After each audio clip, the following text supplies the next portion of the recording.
अस्सलामुअलैकुम।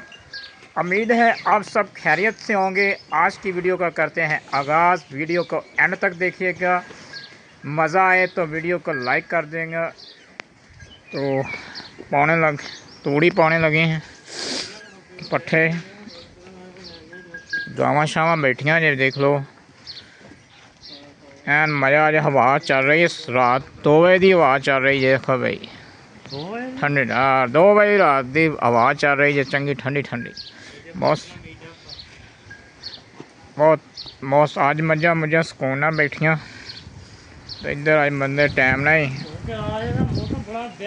खुशगवार मौसम है जी। अज मुंडे वेले सी क्योंकि अज एतवार है, इस वास्ते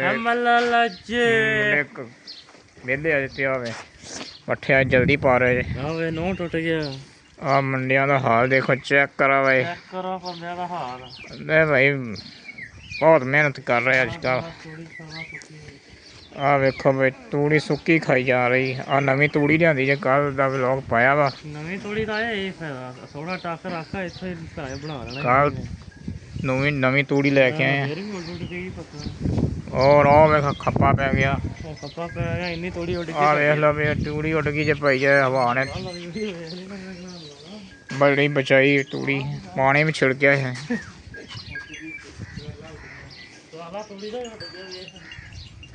तूड़ी का उड़ गया जे, तो मझां छद्दां बैठियां जे। दो जने पट्ठे कुतर रहे हैं, ते बाकी आ 2 जने तूड़ी पा रहे।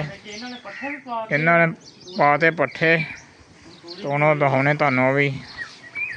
लो जी चक लो जी भाई। चलो भाई।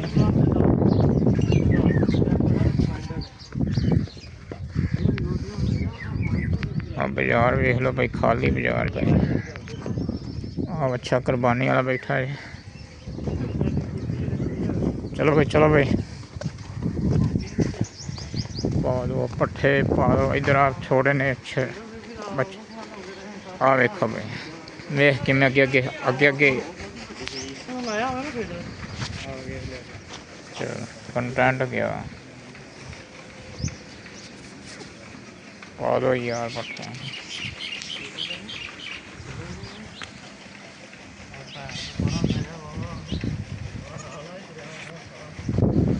आ वेखो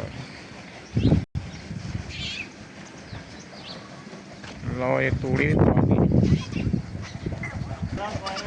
है। ये है ना, तेज हो गई। देखो भाई पा दो तूड़ी भाई। उत्ते तूड़ी पा दी जी, क्योंकि 3 बजे जाके पट्ठे रलाने, मझां बन्ननियां। धुप्प ना सुक जाती है, फिर ये उत्ते तूड़ी खिलार देती जे, ताकि पट्ठे थले ताज़े रहन। बच्चे नूं हरे ही पा दिया करो।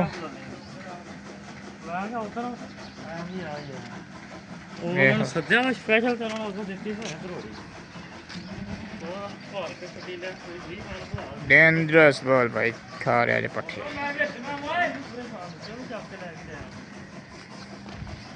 इधर रेड़ा पट्ठिया का कुतर रहे जे, कुतर ही दिता बल से।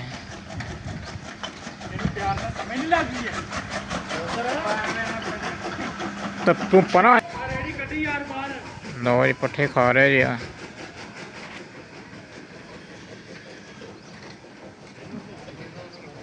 बाकी भाई तुहानू बाद च दिखावांगे हुण बाकी पट्ठे पाउण दे।